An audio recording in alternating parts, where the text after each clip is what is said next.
Pessoal, boa tarde, pessoal de casa. Dando sequência hoje ao nosso estudo do livro A Caminho da Luz. Estamos no capítulo 7, vamos ver a final hoje. Hoje nós vamos estudar a escolha de Israel, a incompreensão do judaísmo e no porvir. Antes eu gostaria de dar alguns avisos. Primeiro aviso, no próximo dia 12, na sexta-feira, vai ter início aqui na nossa casa com o Daniel, o curso de passe. Então aqueles que quiserem, é muito interessante, dia 12 de agosto dá início, então estão convidados. Outro aviso, os pais, não deixem de trazer seus filhos nas segundas-feiras, a mocidade a partir de 12 anos, mocidade espírita, e a evangelização infantil a partir de 4 anos. Então é muito interessante ter a reunião num ambiente, e nos outros ambientes vão funcionar a evangelização e também a mocidade. É muito importante preparar essa geração para os tempos que estão chegando. Isso é muito importante. E a doutrina espírita é fundamental na vida desses jovens e dessas crianças, para que eles serão realmente os que irão coordenar a vida no planeta. Pensem nisso. Ok, gente? Esses são os avisos. Então, dando sequência ao nosso estudo, nós falamos sobre Moisés, falamos sobre Israel, sobre o judaísmo, o cristianismo, vimos tudo isso, o monoteísmo, e hoje nós vamos ver por que escolheram Israel, foi escolhido. E eu trouxe para título de curiosidade também, para a gente ver o que no livro O Consolador, Emmanuel traz para nós, na questão 263, é perguntado a Emmanuel: deve-se atribuir ao judaísmo missão especial em comparação com os demais ideais religiosos do tempo antigo? Por que o judaísmo? E Emmanuel responde, muito interessante isso, gente, para a cultura nossa: embora as elevadas concepções religiosas que floresceram na Índia e no Egito, e todos os grandes ideais de conhecimento da divindade que povoaram a antiga Ásia, em todos os tempos, deve-se reconhecer no judaísmo a grande missão da revelação do Deus único, o monoteísmo, que nós já vimos aqui semana passada. Enquanto os cultos religiosos se perdiam na divisão e na multiplicidade, somente o judaísmo foi bastante forte na energia e na unidade para cultivar o monoteísmo e estabelecer as bases da lei universalista sob a luz da inspiração divina. Inspiração divina. Por esse motivo, não obstante os compromissos e os débitos penosos que parecem perpetuar os seus sofrimentos, ou seja, dos judeus, através das gerações e das pátrias humanas no doloroso curso dos séculos, o povo de Israel deve merecer o respeito e o amor de todas as comunidades da terra, porque somente ele foi bastante grande e unido para guardar a ideia verdadeira de Deus através dos martírios, da escravidão e do deserto. Então, é o que nós falamos a semana passada. Um povo orgulhoso, realmente, que já vieram de Capela, trazendo esse orgulho, esse egoísmo, muito fechado, dificilmente eles se miscigenavam com outras raças, sempre eles vieram trazendo para cá. Então essas ideias foram importantes trazidas para cá, porque a gente fala que não existe acaso, tudo tem uma consequência. Eles foram interessantes, talvez lá Jesus, já sabendo de todas as qualidades e as deficiências desse povo, já saberia também que seriam importantes aqui para que frutificasse a ideia do Deus único, que seria realmente a base da evolução moral do planeta, Então tudo isso aí veio, e ele é um povo realmente muito sofrido. A Bíblia fala que 2 milhões foram os que saíram de Moisés do Egito. Não sabemos se isso aí é folclore, se é verdade, que que ficaram 40 anos no deserto. Agora, como controlar essa turba? Nesses 40 anos. Aquele povo duro, acostumado com os costumes egípcios, né? Politeístas às vezes, que ainda já estavam começando. Então aí a gente vai, como falamos aqui, Geraldo falou, Eliana também falou, a respeito desse período de 40 anos no deserto. Foi necessário para que houvesse, devagarzinho, uma mudança de conceitos, e aqueles que estavam com mais dificuldade foram morrendo, desencarnando, outros chegando. Exatamente. Renovando. Renovando. É isso que você falou. Por isso que eu estou falando que a mocidade é muito importante agora para colocar esses costumes, mudança de costumes, é muito importante, né? Então, no reino de Israel, foram que reencarnaram a maioria dos emissários e precursores de Jesus. Se você vê lá no Velho Testamento, que nós falamos aqui semana passada, os livros, as previsões, né? Os grandes nomes que nós vimos aqui semana passada, daqueles que já previam a chegada do Salvador, já faziam as profecias, os grandes profetas, estavam realmente no judaísmo, nesse judaísmo. Então, tudo isso foi uma preparação muito importante. Aí a gente vai ver que nós às vezes, somos muito afoitos. A gente quer que as coisas aconteçam no tempo nosso. E o tempo nosso, a fruta para ser consumida tem que estar madura. Às vezes ela está bonita no pé, mas está verde. Não está pronta para ser consumida. Então, aí fica difícil. Então, tem que ter o tempo. Aí você vai lá no Eclesiastes e vai ver lá, há tempo para tudo. Tempo para rir, para chorar, para plantar, para colher. Tudo tem o seu tempo. Então, tem uma maturação natural. Por quê? Essa maturação natural, nossa, podemos dizer como evolução, nós necessitamos de um tempo de acomodação e assimilação de coisas novas que estão chegando. Por quê? Porque a gente fomos criados simples, ignorantes, e vamos devagarzinho adquirindo o conhecimento, a evolução que vai chegando. Então, quando você nota isso, você vai ver na codificação espírita. O exemplo, chegou no momento certo, faz 200 anos, praticamente, vai fazer. Muito nova, mas quanta coisa foi esclarecida, quantos ensinamentos novos que se descortinaram, não só na doutrina espírita, mas serviu de base para quase todos os espiritualistas e esotéricos também. A base foi se estendendo. Todos preocupados com o bem. O esotérico está preocupado em fazer o bem, como também os espiritualistas, tudo vai caminhando. Então, é esse tempo. Então, quando a gente fala assim, a transição planetária, a gente está achando que é uma coisa de agora. Mas a transição começou com Kardec. Quando nós estudamos a Gênesis aqui, lá nos Sinais dos Tempos, lá, capítulo 18 da Gênesis, já estava todo, ele fala como que vai mudar. O que ele fala do quartel? Tem 1.000 soldados, 10.000.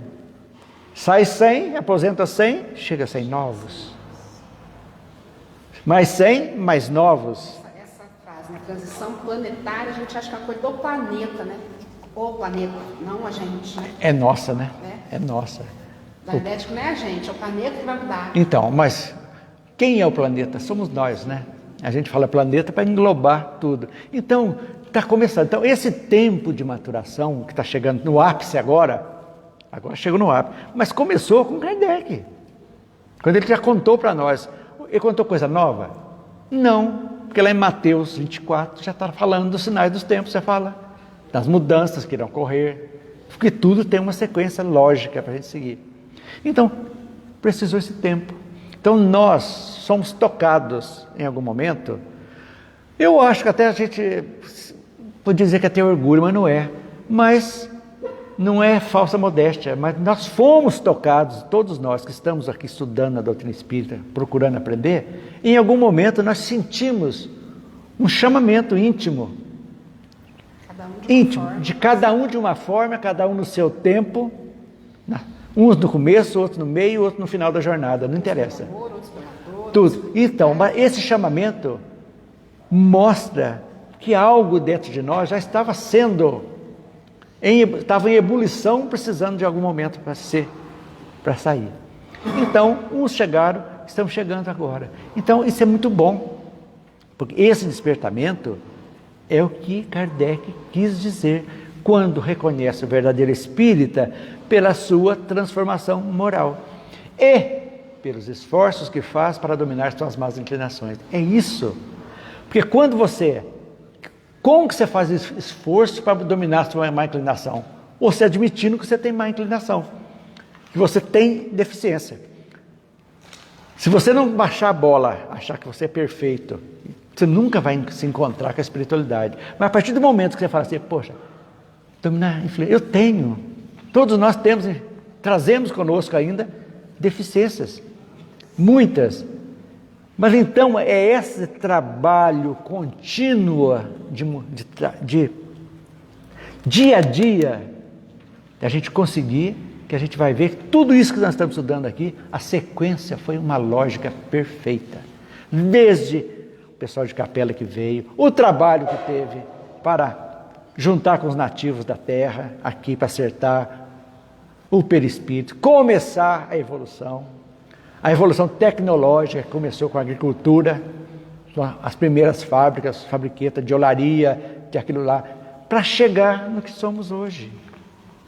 Então, isso que dá para a gente algo muito, muito bom, dá vontade da gente, puxa vida, não podemos perder essa oportunidade. Então, sem amarras. E a beleza do Espiritismo é que ela não põe freio físico em ninguém. Nos dá a oportunidade de fazermos escolhas boas, só isso. E refletir. Por que eu fiz essa escolha que me causou esse transtorno? Vamos ver. Porque eu estou passando por esse transtorno. É alguém que é culpado?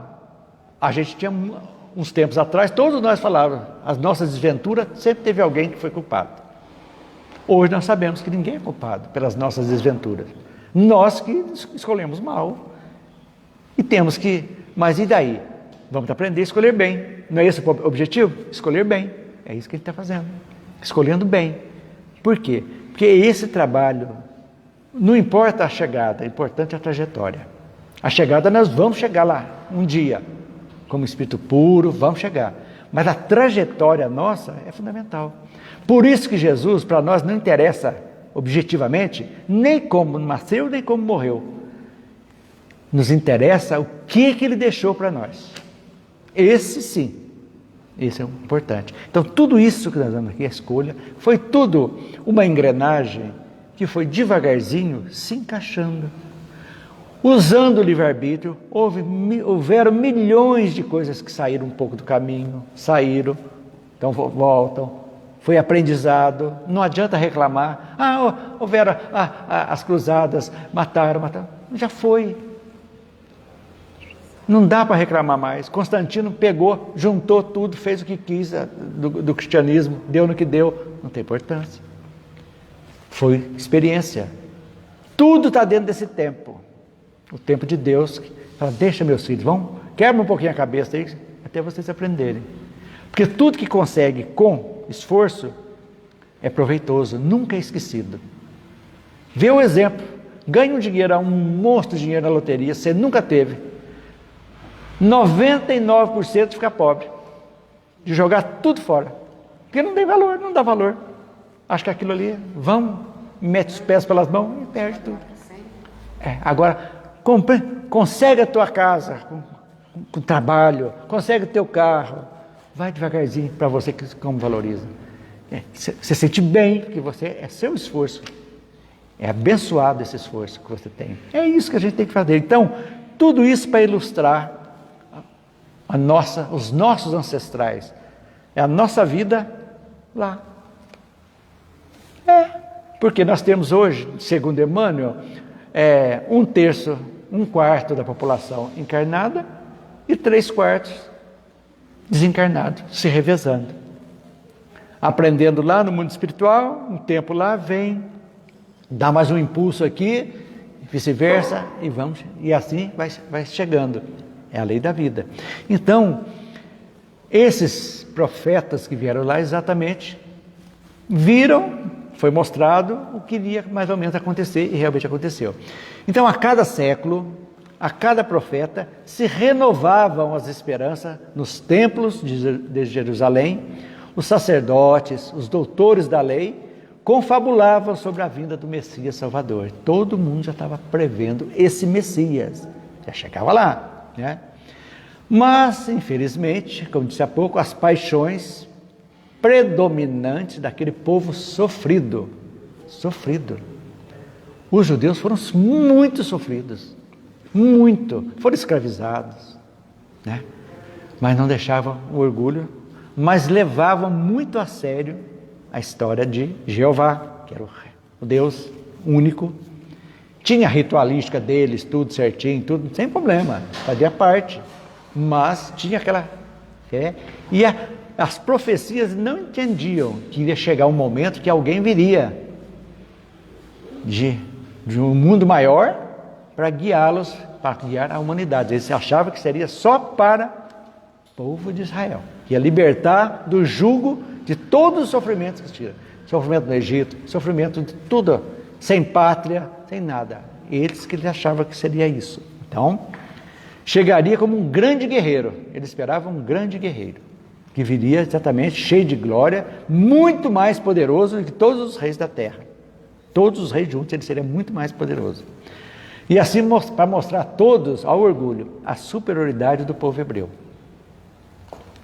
Agora nós vamos dominar, porque vai chegar o Messias Salvador, que vai dominar o mundo, todo mundo. E ele vai ser um hebreu. Então, tudo isso aí dentro da religiosidade deles. Tudo bem? Então, eles refletiam qual a imagem que eles tinham desse Messias. Dentro do seu íntimo, né? Eles tinham, extravasando o que eles tinham no íntimo. O que estava vendo? Orgulho, vaidade e o que mais? Vingança. Eles queriam se vingar de todos aqueles que os machucaram, que fizeram deles escravos, que fizeram tudo. E esse Messias seria esse que iria chegar. Queria ser o rei que ia realmente colocar os judeus, os hebreus, no seu devido lugar de mando. E hoje nós sabemos que o dinheiro do mundo está na mão dos judeus. Todas as grandes fortunas do mundo, as famílias judaicas são as mais ricas do mundo. Até eles falam que é a NOM, a nova ordem mundial, né? Que eles falam muito disso aí, bem, para a gente ver. Agora, lógico, em função deles serem monoteístas, de acreditar só num Deus único, e por causa do grande orgulho do povo hebreu, que Jesus, o Redentor do mundo, escolheu reencarnar entre eles, por ser os mais necessitados das suas lições de humildade. Então, gente, aí você vai ver quando Jesus disse que os sãos não precisam de médico, e é verdade. Quem está são precisa de médico, quem está precisando de médico é quem está doente. Então ele vai ver isso aí. Então, para a gente entender a dinâmica da vida e nós olharmos, esse aprendizado é muito bom para a gente nos tempos de hoje, gente. A gente colocar esses ensinamentos na vivência nossa do dia a dia. Como é importante a gente ver isso. Como é importante a gente estar em paz. Hoje, estava vendo uma entrevista ontem, que no Brasil, depois da pandemia, um dado assustador, 600 mil pessoas pediram demissão dos seus empregos, pois não se achavam mais adaptadas ao tipo de trabalho que estavam tendo. Não foram demitidos, pediram demissão. Isso aqui não me sustenta mais. Por quê? Era aquelas coisas muito materialistas, trabalhado em bancos, aquelas coisas, meta para cumprir de venda, de tudo ali. 600 mil pessoas pediram demissão por não se sentirem bem nos seus empregos. Ficaram em casa e viram que coisas mais importantes poderiam fazer, de outras coisas fazerem, mais valor, às vezes menos dinheiro e mais satisfação. mais paz interior, qualidade de vida. Porque uma pessoa hoje, um que trabalha um CEO, por exemplo, né, um CEO de uma empresa, não tem final de semana, ele não descansa. É direto, workaholic, né, aquele que trabalha, não tem tempo para a família, não tem tempo para nada. Você vê muito em filme isso, né? Tá atribulado, tudo, passa a ser uma máquina materialista. Então muitas pessoas estão...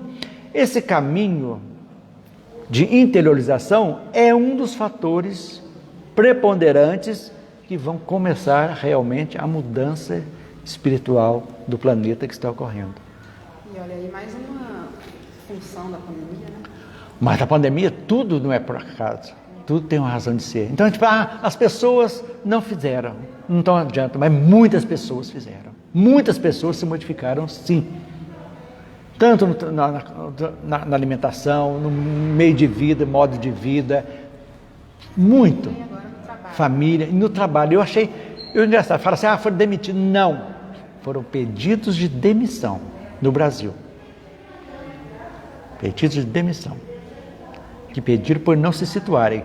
Isso aí eu assisti ontem numa palestra do Juliano Posati, que já esteve aqui em Pouso Alegre, que já esteve aqui no centro, uma palestra dele a respeito de sincronicidade, que não tem nada a ver com coisa, mas é uma coisa interessante. E dentro desse contexto, então as pessoas estão se valorizando coisas mais importantes do que só o dinheiro. Eu posso dizer, Olhando para si, né? para si, para a família, para o entorno, entendeu? Eu achei muito interessante isso. Para a gente ver que as coisas estão modificando. Isso é muito importante, né? Então... E rápido. Rápido. Não, porque agora a aceleração do tempo é um fato. É um fato. Não tem como escapar. É um fato. Nós estamos no mês 8. Começamos o curso ontem. Abril. Nosso estudo. Abril. Já estamos no mês 8. E já, Natal está aí, já está chegando, não é verdade?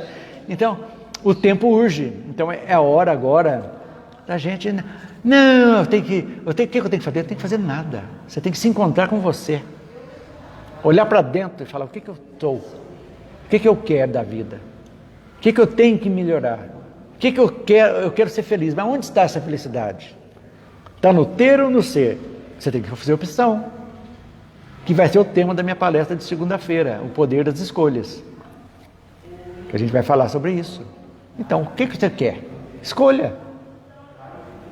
A escolha é livre. Totalmente livre. Nós podemos escolher o que quisermos. Mas só que vai ter a consequência. Todas as nossas escolhas têm consequências. A consequência deles, dos judeus, é isso. Quanto mais fazia, mais sofrido foram. Sofrendo guerras, até no século 20, quase foi dizimado pelos árabes lá em 67, em 69, em 72, parece, se não me engano. E aí? Para a gente ver como que funciona. Então a lição que Jesus disse, que trazer para eles e para o mundo, primeiro, a humildade. Nasceu numa noite fria, numa manjedoura, rodeado de animais e pastores. Simplesmente. É isso aí. Numa boa, né? E como diz também, a quem muito é dado, muito será cobrado. Não tenha dúvida. Em matéria de fé, de conhecimento, o povo hebreu estava muito à frente dos outros povos, nesse ponto. Muito. O que era natural que muito fosse exigido deles também. Porque eles já as escolas, os doutores da lei, estudavam. A Torá era estudado mesmo, era obrigatório estudar, o pessoal fazer toda aquela ritualística dele, que Moisés tinha deixado, tudo. Era exigido a presença no templo, fazer os costumes. Então, ele levava a fé, lógico, com uma ritualística muito grande, mas a questão dos...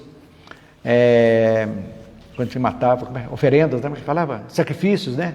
Sacrifícios, tudo isso aí era muito sagrado. Então, tinha isso aí. Então, aí no livro, por exemplo, no 2º capítulo diz aí, a cada século renovavam-se as profecias, e cada templo espera a palavra de ordem dos céus, através do Salvador do mundo. Os doutores da lei, no templo de Jerusalém, confabularam respeitosos sobre o divino missionário que ia chegar. Na sua vaidade orgulhosa, esperavam-no no seu carro vitorioso para proclamar a todas as gentes a superioridade de Israel e operar todos os milagres e prodígios possíveis. Ia ser o supra-sumo. Aí chega uma pessoa humilde, simples, ele não ia aceitar. Não tinha como aceitar, né? E recordando esses apontamentos da história, somos naturalmente levados a perguntar o porquê da preferência de Jesus pela árvore de Davi, que é os judeus, hebreus, para levar efeito suas divinas lições à humanidade. Mas a própria lógica nos faz conhecer, que é o que disse há pouco, que de todos os povos de então, sendo Israel o mais crente, era também o mais necessitado, dada a sua vaidade exclusivista e pretensiosa. Era o povo mais duro que diria. Então, como diz aqui, muito se pedirá a quem muito haja recebido. E os israelitas haviam conquistado muito do alto em matéria de fé, sendo justo que se lhes existe um grau correspondente de compreensão em matéria de humildade e de amor. Eles não assimilaram. Aqueles que assimilaram seguiram Jesus, e aqueles outros não seguiram e continuam esperando até hoje. Alguma pergunta a respeito desse tópico? Uma coisa interessante, porque diz a lenda ou a verdade, não sei, que a Bíblia começou a ser escrita a partir do ano 596 antes de Cristo. Então, essa coisa dos judeus já vem de Moisés, muito bem antes de Moisés. Antes de Moisés. Antes de Moisés, os hebreus. Teve Abraão. Exatamente, é aí que você viu, que veio o pessoal de Capela, que já fez a sequência. Então Moisés foi o primeiro chacoalhão que o povo teve. Ó, gente, vamos começar a segurar aqui, porque tem uma bagunça. Então recebeu as tábuas da lei, mediunicamente, fez aqui, não roubou. Não, só os dois primeiros que não tinham não, o resto é tudo não. Porque tinha que puxar o freio, né? E demorando, e aí já veio a ideia, a partir de Moisés, começou a cristalizar mais rápido a ideia do Messias, que já tinha lá os profetas já falando, antes de Moisés já falavam.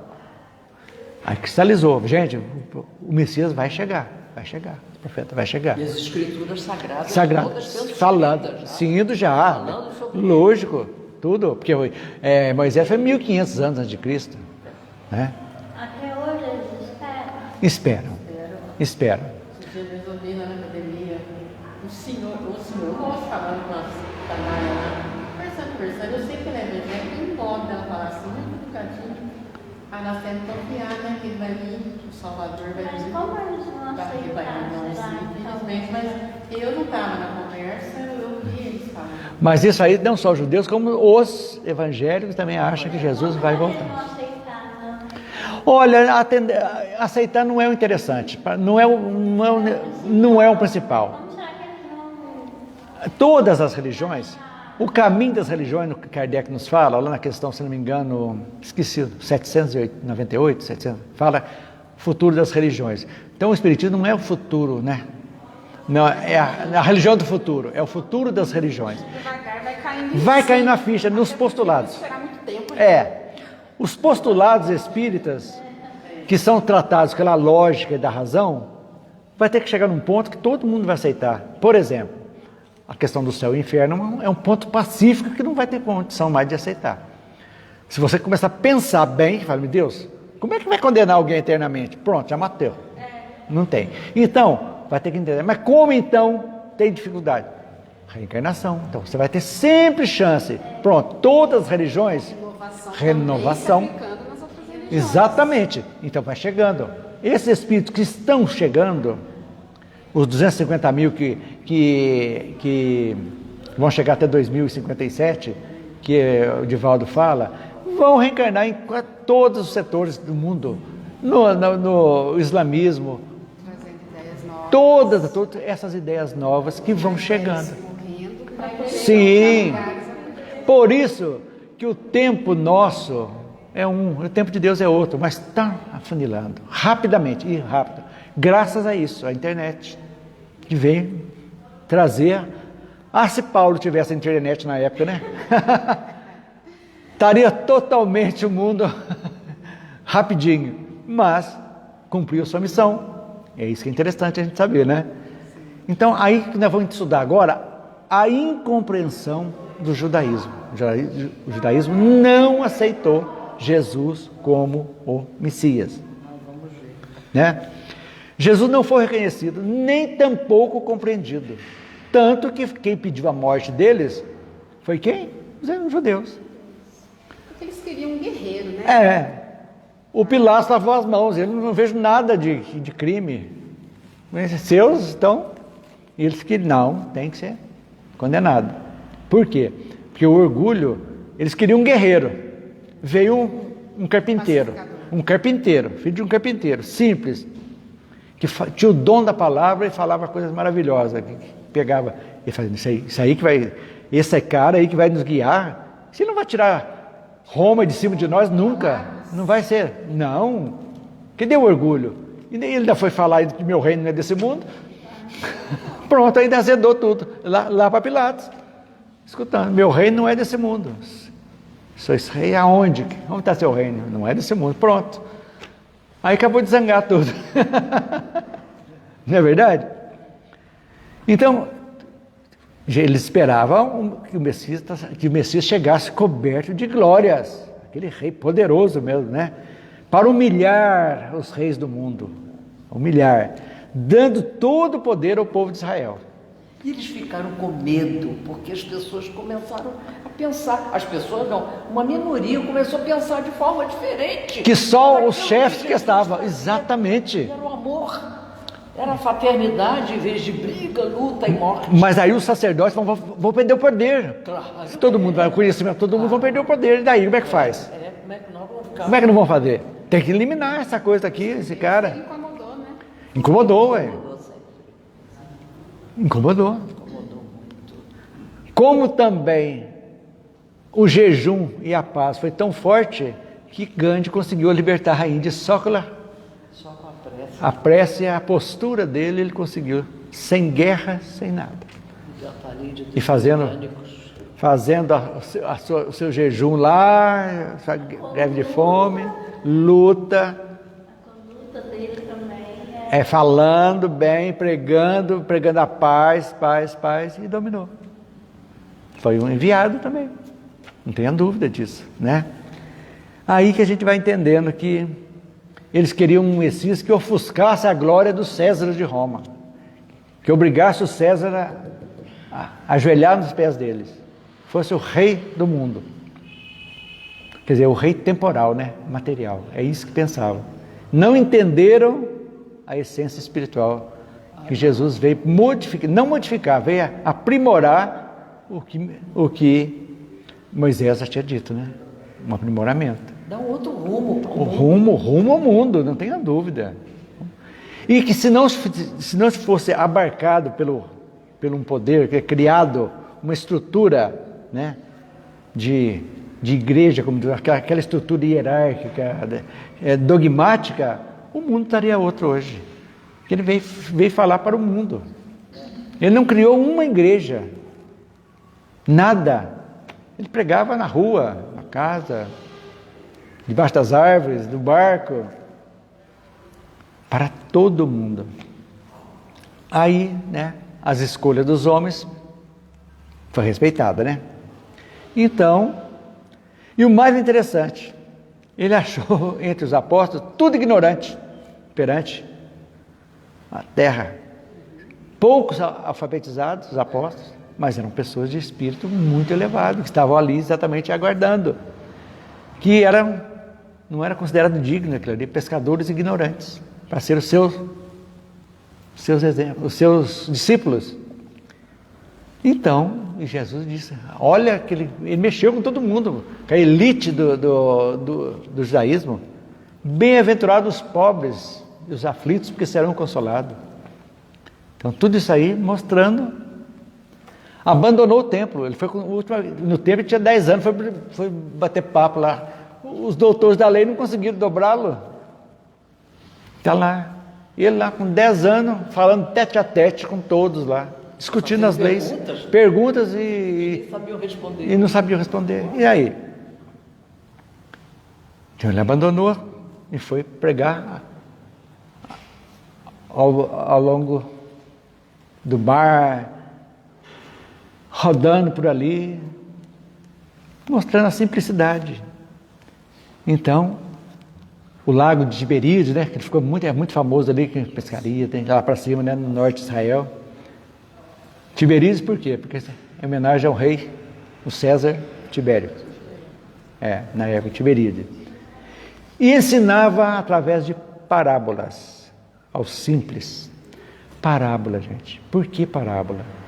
Parábola é fundamental para o fácil compreensão. O sentido saía. E a história pode ser mudada palavras, mas a essência não perdia. Então, essa parábola, até nisso, a didática dele foi fantástica. Falando por parábolas. Por quê? Foram passadas, no início, por tradição, ou seja, de boca em boca, oralmente falando, até que foram colocando nos papiros, nas coisas, foram escrevendo nos coros de carneiro que fazia lá, escreviam, até que isso aí. Então, é interessantíssimo isso aí. E por quê? Aos simples.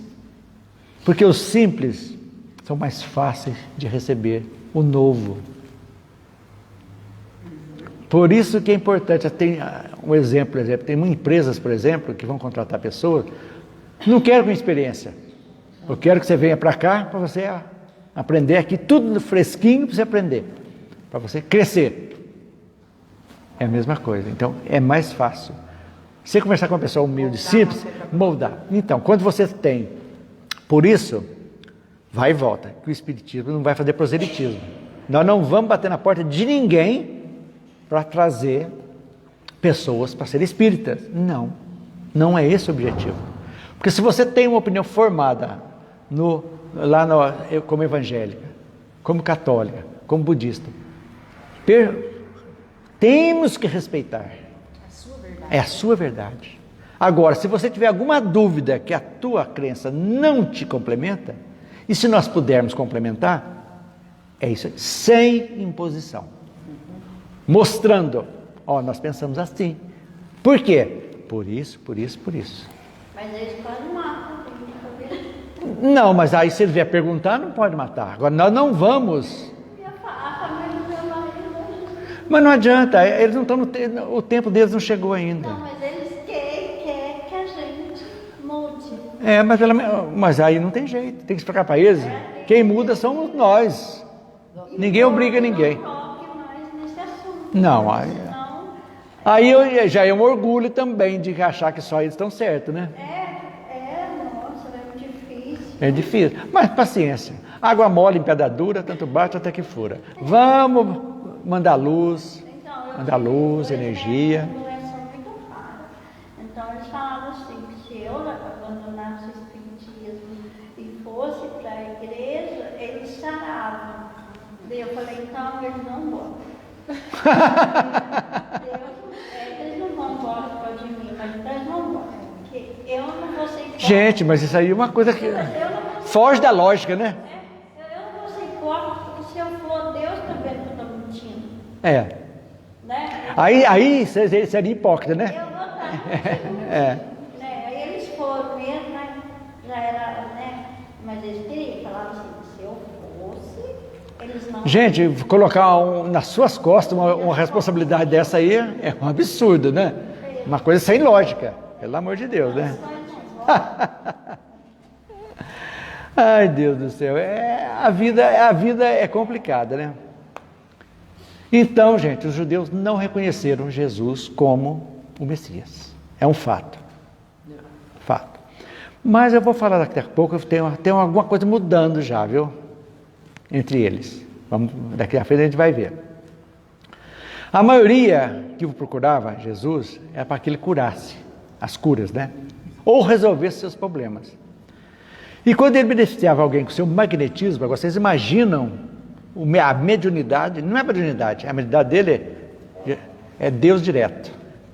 É da pessoa, né? A pessoa dele, ele não era médium. Médium é quem faz intermediação. Ele era o espírito, né? Não era médium. Ele fazia direto, a força dele, o magnetismo dele era fantástico. Todos os seus milagres, entre aspas, era o magnetismo que ele usava, a energia, a capacidade de ver e de enxergar lá na frente, de ver a tua aura, ver tudo que você faz. Lógico, a capacidade tem, tal é. Por quê? Porque era um espírito puro. Puro, assim que vai, né? Então, mas o que Jesus falava quando ele fazia a cura? 2 frases: vá e não peques mais. Simplesmente. O que é isso? Modifique-se. A cura está dentro de você. Você que tem que curar. Cure teu espírito que as coisas acontecem bem. Porque as contingências do corpo são necessidades que precisam ser drenadas às vezes. As doenças incuráveis que vêm, um câncer, uma coisa que não tem jeito, que a medicina não tem jeito, é algo que está drenando, algo que precisamos passar para dominar o orgulho às vezes, egoísmo, para valorizar a família, valorizar outras coisas, valorizar a própria vida, se arrepender das coisas que foram feitas. O arrependimento já é o primeiro passo, nós sabemos. Isso é fundamental. Então, a doença tem um objetivo? Tem. Poderíamos viver sem doença? Óbvio. Nos mundos felizes não existe doença. Que chatice, não ter dor de cabeça, né? Dor de dente.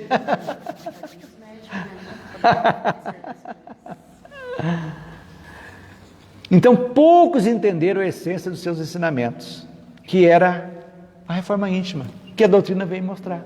Vá e não peques mais. O que é isso? Reforma íntima. Sem modificação interior, ninguém alcança o reino dos céus, que é esse sentimento de paz e harmonia que todos nós temos. Agora vocês imaginam, naquela época que valia o olho por olho, dente por dente, chegavam lá falando de paz, esse cara é doido, não está certa a cabeça. Como é que fala um negócio desse? Onde qualquer coisa, como diz outro, está na peixeira, na lança, na briga, já matava igualzinho normalmente. Então, difícil. Então, e aí ele chega lá e fala assim: gente, tem que perdoar 70 vezes 7. Esse homem é doido. Ele tem pecado, atira a primeira pedra. A vingança era natural. A vingança era natural, uma coisa tão banal para eles que... Violência, né? Violência, vingança mesmo, olho por olho, dente por dente. Fala assim: não preocupe com os bens terrenos, não. Do céu, você não vai levar nada daqui. Nossa, o reino daqui, o Império Romano, o sol nunca se punha. Do Oriente ao Ocidente e vice-versa. Então, gente, esse homem revolucionou e infernizou a vida dos sacerdotes. Eles não aceitavam, não podiam, porque aquilo ali ia tirar todo o status deles que eles tinham. O Caifás lá, famoso lá coisa. Então não tem como. Então ele era... Jesus iguala todo mundo. E ele era judeu. Jesus era judeu, de raça mesmo e de crença, judeu, né? Frequentou no início a sinagoga, tudo obrigatório. Foi circuncisado, foi tudo bem. E aí? Mas chegou no ponto, na hora certa. Tem um hiato que nós não sabemos, desses 10 anos até os 30. Os testamentos não falam nada. Quem garante se ele rodou por aí tudo? Não sabemos, né? Mas não importa. O que importa é o exemplo dele. O que ele fez, deixou fazer, não importa, é o exemplo que deixou para nós. Esse é o fundamento. E os fariseus se sentiam ameaçados também, né? E reconheciam que ele era influente. Ele dobrava as pessoas, com a simplicidade, que é a humildade, e com o poder magnético dele. Gente, a mulher que tocou nas vestes dele, sentiu que é mulher. Alguém me tocou. A mulher que está perdendo sangue, que não parava. O magnetismo dele, vocês imaginam, sem ver. E ele curou. Poder magnético. E aí? São fatos importantes. O nascimento e a morte. Mas o importante, mais importância, é os ensinamentos que ele deixou para nós. Que a doutrina veio e condensou. E ainda hoje tem muitos aspectos da vida de Jesus que têm mistérios. Como eu disse há pouco. O período da adolescência, da juventude, onde estava? O que ele fez? Onde andou. Então, tem tudo isso. Vamos falar um pouquinho, por exemplo, de curiosidade sobre Judas Iscariotes, um dos seus discípulos, né? O apóstolo traidor. Era um que não se conformava com essa verdade dele, né? No início, ele era espião do Sinédrio. O Sinédrio era o conjunto lá dos sábios, dos doutores da lei, que tinham nas sinagogas. Era a equipe, né? Que Sinédrio significa em grego Assembleia Sentada. Sinédrio, Assembleia Sentada, onde sentavam-se os doutores da lei, que era formada por 23 juízes da lei judaica.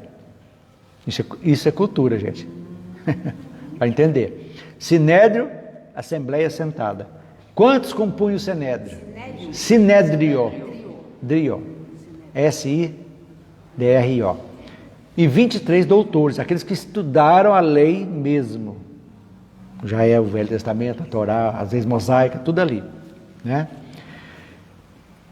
Ele era de família nobre, farisaica. Judas. Família nobre. Muito culto. Rico. Nobre. E foi guiado para ser espião. Mas ele se envolveu com amor, com a mensagem, com o magnetismo de Jesus. E deixou tudo isso aí. Deixou a riqueza, não foi mais espião e passou a segui-lo. Dizem os espíritos que o ato de traição dele não foi uma traição assim objetiva, foi um ato de inocência, de achar que dourou uma pílula que não era. O que ele fez? Ele testemunhou vários milagres de Jesus, vários milagres.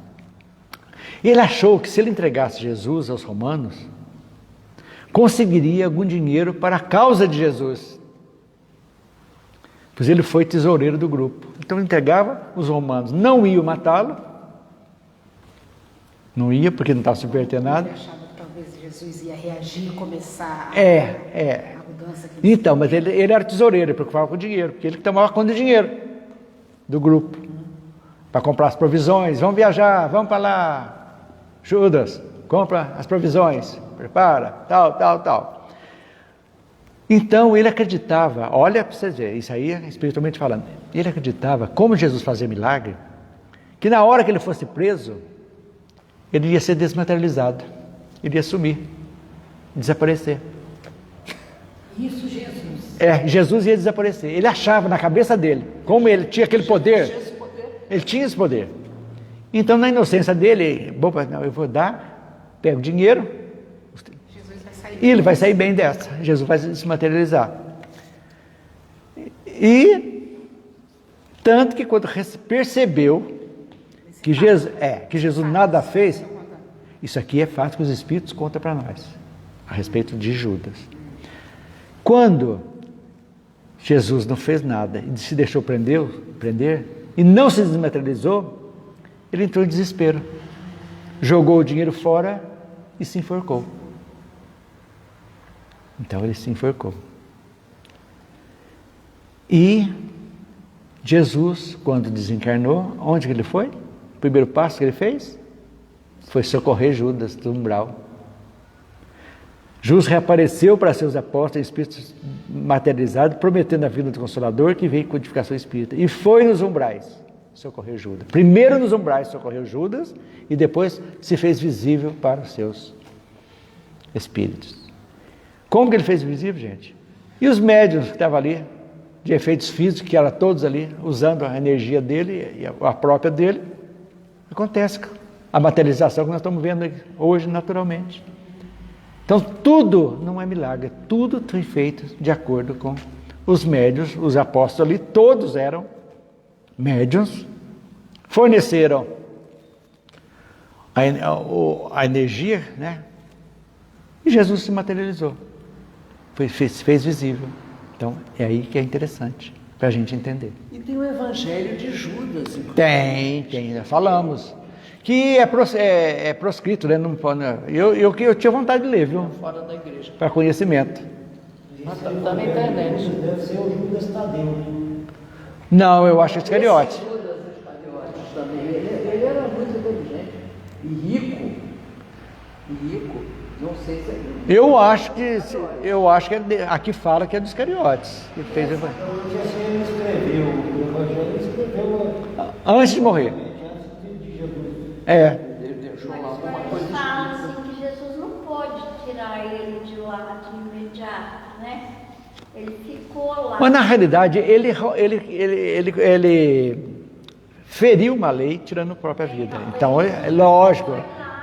E deu a oportunidade de reencarne dele para acertar. Mas coisa Maria foi buscar ele. Maria. Sim, Aí começou o processo de reencarnação. Exatamente. Tá bem. É verdade. Ficou maior no ele, mas não sabe porque já está muito alegre. Exatamente. E aí, gente, a última etapa é no porvir. O que é isso aí? O povo hebreu continua esperando até hoje seu Messias vingador com seu orgulho e crenças.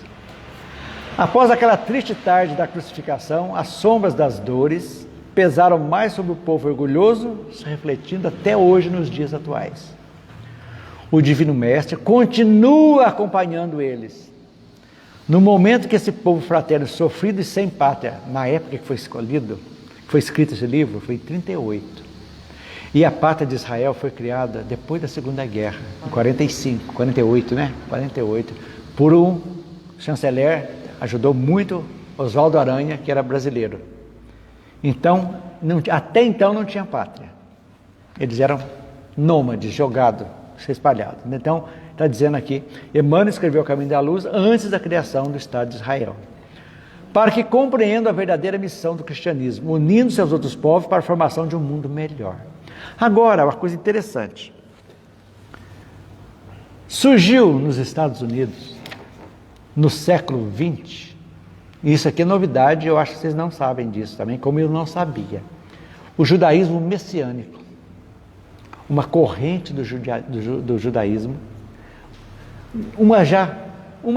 saindo uma perninha, já falamos agora há pouco, um movimento denominado judaísmo messiânico, que consiste em judeus que creem em Jesus ser o Messias prometido para seu povo.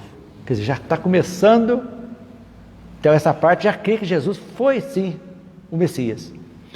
Porém, o judaísmo tradicional não reconhece como sendo uma subdivisão sua. Já está brigando com o judaísmo messiânico. São judeus, mas já estão sendo proscritos também. Estados Unidos. Eles acham, os judeus tradicionais acham que é uma forma de cristianismo utilizada para converter judeus ao orgulho. Os chamados judeus messiânicos, porém, ainda acreditam que apenas seu povo é o eleito de Deus. Continua. Mas que Jesus já é o Messias. Então isso é interessante. No livro Caminho da Luz, Emmanuel já falava que em algum momento da história, olha aí, os judeus reconheceriam Jesus buscando a edificação de um mundo melhor, através dos seus ensinamentos, aliados à antiga tradição judaica. Uma coisa complementando, que é muito bonita. Talvez seja esse o início da situação. É isso que Jesus fala para nós. Vou ler a última coisa aqui. Jesus acompanha a marcha dolorosa através do século das lutas expiatórias e regeneradoras. Novos conhecimentos dimanam do céu para o coração dos seus patriarcas. E não tardará muito tempo para que vejamos os judeus compreendendo integralmente a missão sublime do verdadeiro cristianismo e aliando-se a todos os povos da terra para a caminhada salvadora em busca da edificação de um mundo melhor. Então essa aí é a perninha do judaísmo messiânico, talvez já chega nesse ponto aí para a gente ver. Pois é, mas eles admitindo isso, ainda bem que está surgindo a messiânica agora, porque os antigos admitindo isso, é menos dinheiro que entra, vão ter que refazer todo o contexto do judaísmo, e isso financeiramente não interessa. Mas aí que tá, vai ter que ter um momento que vão... Quem sabe entrar no messiânico? Tá chegando. São as novas religiões. Aí vamos voltar no método espiritismo, nesse período, né? Que vai dar mais ou menos 200, 300 anos da transição. Exatamente isso que a gente está vendo. Essas mudanças vão começar a acelerar. E hoje as pessoas estão mais preocupadas. A pandemia trouxe muita coisa interessante. Trouxe a internet para dentro de casa, mostrando às pessoas que tiveram mais tempo para acompanhar. Quem se não atualizou na internet? Quer dizer, as igrejas, como é que chama essas evangélicas pentecostais, perderam muito dinheiro, porque o pessoal não ia deixar de contribuir. Então tiveram que se reinventar também. Então isso é muito bom. Então muita coisa aconteceu boa para a gente, não tenha dúvida disso. E o tempo é isso aí. O tempo é o senhor da razão, não tem outra como escapar disso. Então agora nós estamos no tempo já da colheita. A semeadura já foi feita. Agora nós estamos a hora da separação do joio e do trigo. O joio, enquanto não sai a flor, o cacho é a mesma coisa, são idênticas. Parece muito o joio, a planta joio com o trigo. A planta é igual. A hora que sai o cacho que vai ver a diferença. Mas até o joio serve para assar o pão, né? Serve. Jogando lá, tudo aproveita. Mas isso aí que eu falo a beleza da vida, gente. Para a gente começar a nossa caminhada e não desanimarmos. Porque tem hora que bate. A gente é imperfeito, não tenha dúvida. Mas a gente tem que perseverar. Pensamentos positivos e gratidão, gente. Tá ruim? Agradeça. Agradeça que melhora. Se reclamar, piora. Em tudo dai graças. Em tudo dai graças. Mesmo aqui, começou-se a gravar, né? O que você, agora uma pergunta de Eliana para Clayton, o que você como palestrante daquela época, que isso aqui era lotado de gente, você aqui na frente falando e tal, agora tem menos gente, a metade. O que você sente como apresentador? Muito bem. Sabe por quê? Porque eu sei que tem o triplo, o dobro, o quádruplo E as pessoas assistindo. É a pandemia. E está levando a mais pessoas, mais e mais que não conhecia. Eu tenho um primo que era Carola, que é mas de repente está procurando conversar comigo, perguntando o que é isso, o que acontece, por que é isso. Eu, por exemplo, tenho muita dificuldade de vir aqui de noite, por causa do circular. Lógico. Então não tem como vir. Você tem lá na internet. Exatamente. Eu acho que também tem um lado assim, às vezes quem vem aqui também realmente vem porque está interessado. Interessado. Não está vendo só por mim. Vem. Tem a pessoa que gosta do passe também, vem pelo passe, né? Mas a maioria que vem, eu acho que vem também por interesse também vem. Eu acho interessante, tudo é bom, tudo é válido. Tudo é válido. É a época que estamos vivendo. Por quê? Porque a doutrina espírita é uma doutrina filosófica, científica, com fundamento religioso. Não é uma religião formal. Isso é um fato. Não tem hierarquia, não tem dogmatismo, não tem nada. É de cunho interno. Né? O objetivo da doutrina é a mudança interior de cada um de nós. É esse o objetivo. Então a salvação para o espírita é evolução. Ninguém morreu para nos salvar. Ninguém. Não existe isso. Então se morreu, não precisa fazer nada, então já estou salvo? Isso não existe. Então a cada um segundo suas obras. É que a gente vai. E lembrando Paulo ainda, né? Tudo me é lícito, mas nada, nem tudo que é lícito me convém. É exatamente para a gente se perguntar, para a gente seguir. Mais alguma pergunta? Diga, Geraldo. Tem uma vantagem de assistir aqui as palestras, né? Igual eu comentei a semana passada, os textos da Eliana, que por isso Sim. palestra, né? É muito interessante. É. Assim como nas outras, né? No Sim. Daniel, na sexta-feira, nas palestras de domingo, o seu Gilberto precede com uma leitura e tal. Isso, é interessante. Sim. Isso é alguma coisa a mais do que a própria palestra, né? Sim. Agora, Devia ser também passado aqui, mas é que eu falo, mas isso aqui reduziu muito o nosso poder, porque pelo tempo. Isso agora já é usando a parte da psicologia, de tudo dizer. Uma palestra que passou de 30, 35 minutos, 40, já é perdida. Não tem mais aquele coisa que prende, que se vai de prender. Então, você tem que ser objetivo. Agora, sim. Agora, mas se você colocar os textos, a oração e os textos, tudo aqui, vai dar 1 hora de palestra. Agora, Aí já complica. Você pode descontar daquilo que a pessoa fala antes, né, da leitura preliminar, porque às vezes são 10 minutos de leitura preliminar. Então você conta a partir de 8h10. Mas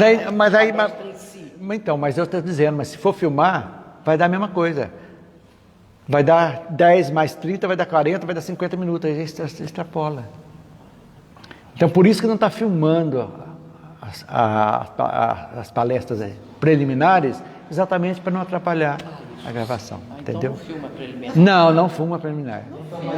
Eu digo assim, é sempre um ensinamento a mais. Né? Sim. A gente sempre tira proveito. Apesar de não estar sendo filmado, a gente que está aqui assistindo, a gente tira muito proveito. Né? É verdade. Não tem jeito. Ok, gente? Fale a pré. Eu peço. Mas não tinha uma ordem livre? Não, a Eliane já foi semana passada. Agora vamos começar de novo. Então vamos fechar os nossos olhos e agradecer a espiritualidade por essa tarde de estudos, por essa tarde maravilhosa que tivemos aqui. Pedir aos bons espíritos que nos ajude a colocar esses ensinamentos em prática no nosso dia a dia, para que nós possamos cada vez mais evoluir. Agradecemos a Jesus, pedimos a Ele, aos nossos amigos benfeitores, que possam ir até as nossas casas, levar também essa mesma paz que nós estamos sentindo aqui, levar até os nossos lares e aos nossos familiares. Pedimos também a espiritualidade para que fluidifique as águas que vamos tomar, também a água das pessoas que estão nos seus lares, para que ao tomar essa água, eles possam se sentir fortificados e prontos para continuar nessa jornada. Mais uma vez te agradecemos, Pai, te agradecemos, Jesus, nosso Mestre, e que esteja sempre junto de nós. Que assim seja. Graças a Deus. Semana que vem iniciaremos o capítulo 8, a China milenária. Ok, gente? Uma boa tarde a todos.